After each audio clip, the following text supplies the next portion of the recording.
Welcome! It's a great day to be a miner. In today's video, we will be tuning the new Halo EVGA Spartan rig. This rig consists of 20 series and 1600 series EVGA graphics cards tucked into the all-wave Sluice version 212 GPU rig frame. We are going to tweak and tune and get the efficiencies, and we're going to get the profitabilities, the hash rate, the wattage, all the nerdy numbers, and of course we're going to go over the profitability and the ROI. So let's stop gabbing and let's tear into it. Spin that intro.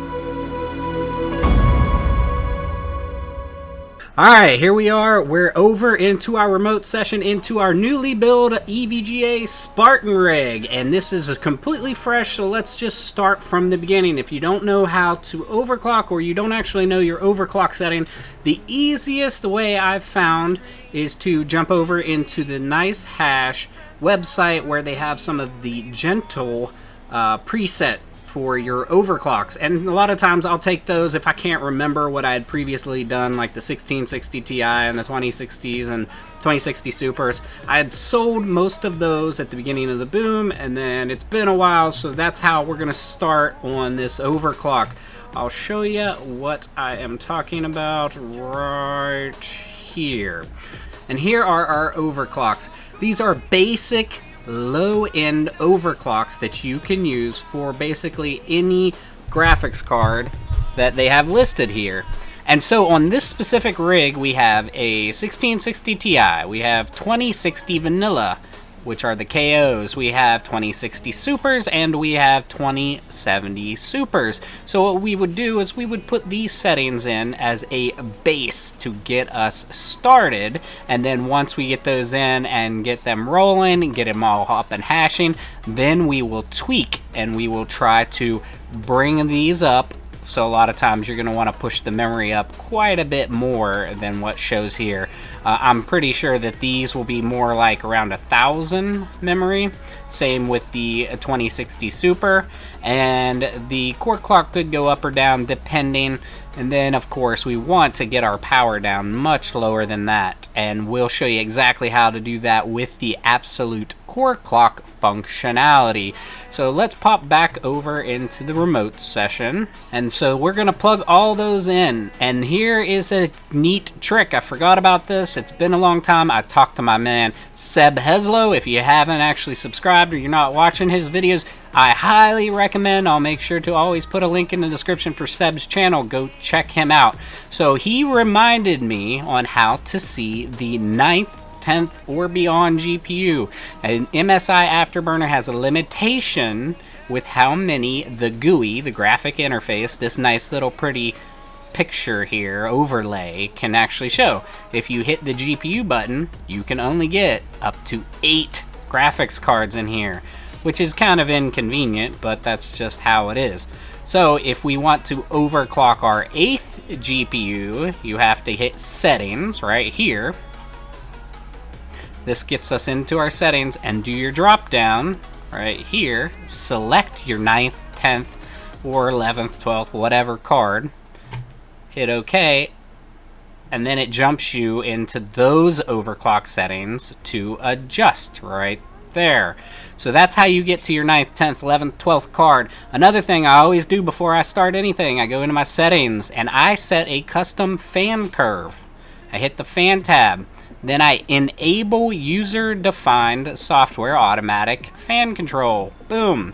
I already have created this fan curve right here. It's basically telling me that below 32 degrees C, I don't want the fan spinning. Then above 32, I'm going to start ramping up. Once it hits, let's see here, 50 C, I'm at 60% fans. Once it hits at 80, see, I want those fans to be 100%, so it's a steep increase to try to get myself cooled as quickly as possible on all these fans. That is the first thing I do. Hit apply, hit OK. And then obviously another thing you need to do in here on a brand new build is you go in here and you unlock your voltage control. You unlock your voltage monitor, and I don't usually hit the force constant voltage, but you can do that too. Apply, and then it'll tell me to restart afterburner. Easy peasy. Let's restart it. When it pops back up, then I'm going to go in and plug in those basic settings that we had over here from the NiceHash website. Then from there, we'll start tweaking. Before that, I went and grabbed my base wattage at the wall. My system, before I added all the risers and all the fans, was using 40 watts. Then I added all my fans. The complete system build at idle is using 140 watts at the wall, and it's just good to know that so that you can adjust accordingly once you get your total wattage and whatnot. So I'm gonna go ahead and play with some of my overclocks and get them set. And before that, we should go and set up our bat file. So I downloaded T-Rex 2.1.5 version here, and then they have a lot of pre-formed bat files already in here. For instance, I like FlexPool. If I want to look at FlexPool, I just go in here and I hit edit, and it will give me this pop-up first, and then you have to hit allow, run anyway. So it's going to show me the standard address that they had pre-programmed in here, a standard wallet. Make sure to replace this with your own wallet, and then a standard worker name of Rig 1. Obviously, we're going to replace all of those things, and something that I personally like to do with all of mine, or I like to put title in here, and then I'll name it something accordingly, like ETH1 Flex Pool via T-Rex. And then what that'll do is, as you run it, at the very top of the black box, it will actually say the title so that you can tell what you're running in case you're running a bunch of different things and you're going back and forth. So here's our bat file. Like I said, we're going to set it up. We're going to change the address. We're going to change the wallet address. We're going to change the worker name, and we added a title in it for Flare. I'm going to pop over and I'm going to work on these overclocks, and we're going to get some wattages at the wall, and then we're going to try to trim it down and try to beef it up as much as possible. Let's pop over. Alright, we got these things all tweaked and tuned. We've got each card tuned slightly better than what we had been given from the NiceHash website, such as these 2060 supers. We got them pushed clear up to 1,000 on the memory. 900 on that 2070 super. This 2070 super has 1,000. I have tweaked and tuned. Took a little bit of time, and so here's what we did. We got that all running, and we fired that thing up. We had running 1,400 watts at the wall for 325 mega hash. Not very ideal. So next, we're going to go in and we set the absolute core clocks. If you've never heard of absolute core clock adjustments, I made a video on it up here in the description. Check it out. It will talk about how to tune your absolute core clock in Windows. My man Seb Heslow also has a video on it. Make sure to go check his out as well. Alright, so here's my two files. I did one normal right here. This was my normal bat file to run on FlexPool. So what I did is I just set it up as a basic bat file. It's very similar to the example one they give you, except you want to put your wallet address right here, and then your worker name I put as a dot worker name, or you can do -w space and your worker name. I like to just put dot and then put the worker name on the end. It does work depending on the pool. This works perfectly for FlexPool. Now, when I ran this, I had over 1,400 watts at the wall, and this server power supply was screaming because it's maxed out on load. Next, we went and did our absolute core clock. Again, check out my video. I had a little base chart with different core clocks ranges for different cards. For these cards, they all would fall within the 1,000 to whatever on the core clock. I set them all to 1,000, and I fired up this rig.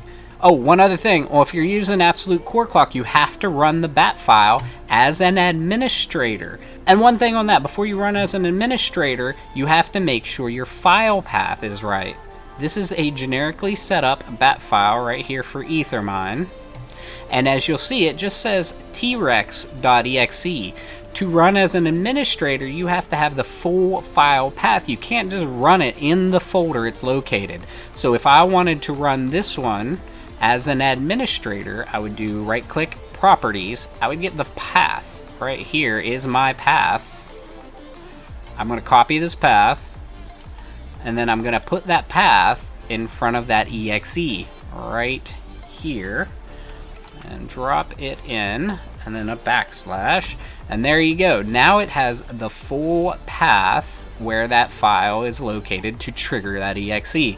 Then to trigger it, you're going to right click it and run as an administrator right there. Run as admin. What I also do is I usually create a shortcut, so I've got this and this shortcut and move to desktop. And you still have to run the file though as an administrator if you've set any of the clocks, overclocks within Trex in the bat file. So we're going to run as administrator, and then of course we want to hit yes. Alright, we're tweaked, we're tuned, and we got the core clock in, and you won't believe how much power I saved by putting in the absolute core clock settings. I dropped from almost 1400 watts at the wall on this rig down to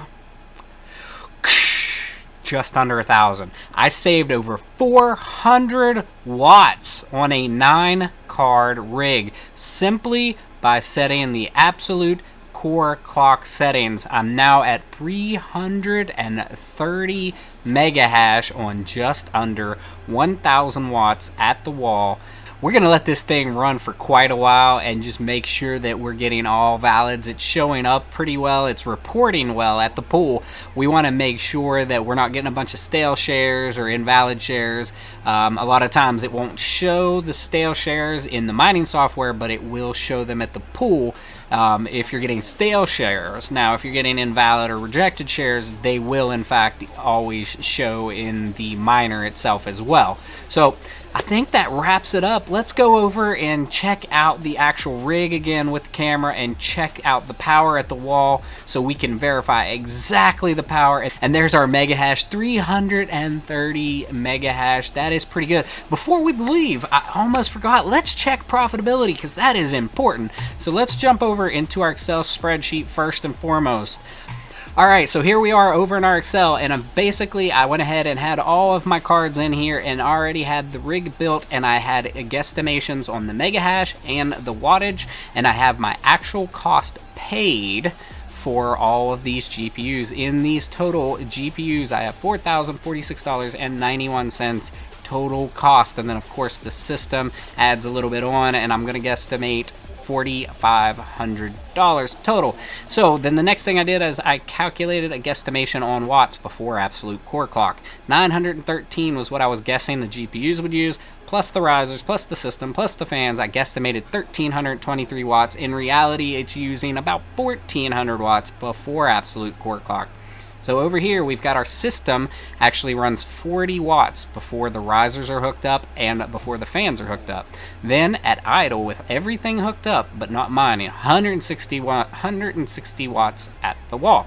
With it mining without setting absolute core clock, 1,400 watts. With absolute core clock actually locked in, we're doing less than 1,000 watts at the wall. So let's pop over into what to mine. So here we are over in whattomine.com. We're going to put in our 330 mega hash on Ethereum at 1,000 watts, and we're going to calculate. And as of today, we are making $19.90 profit after electricity to $22.54 before electricity. Now let's go ahead and calculate out the amount of ROI time. We'll jump over here into our spreadsheet, and what we did was we took our total rig cost, approximately $4,500, then we divided it by our total earnings per day, profit per day, and that's going to give us 226 days. This will ROI in 226 days. Let's go ahead and check our wattage over at the wall, and then we're going to hop into our outro. Alright, there it is in all its beauty, all its glory. We're back over here, we're looking at it. We are at 330 mega hash. Let's go check our power. At the wall. 1012 watts at the wall. Not too shabby. Actually, that's probably 15 watts too much. Let's turn off our fancy backlight. All right, here is our actual wattage at the wall. 996, 998, 996, 1000. So we are staying right around 1000 watts. That is not too shabby for 330 mega hash. Well, there you have it. The Spartan Rig is hashing away at a solid 330 mega hash at around 1000 watts. Pretty solid efficiency on these previous generation cards. What do you think of the efficiency? Could you have tuned this better? If so, please give us some tips, some of your best tricks down in the description below. I will make sure to link some of the items that are in this video down in the description for purchase. And if you like this video, you know what to do. Smash that like button and subscribe for future content. Thanks for coming along and enjoy the ride.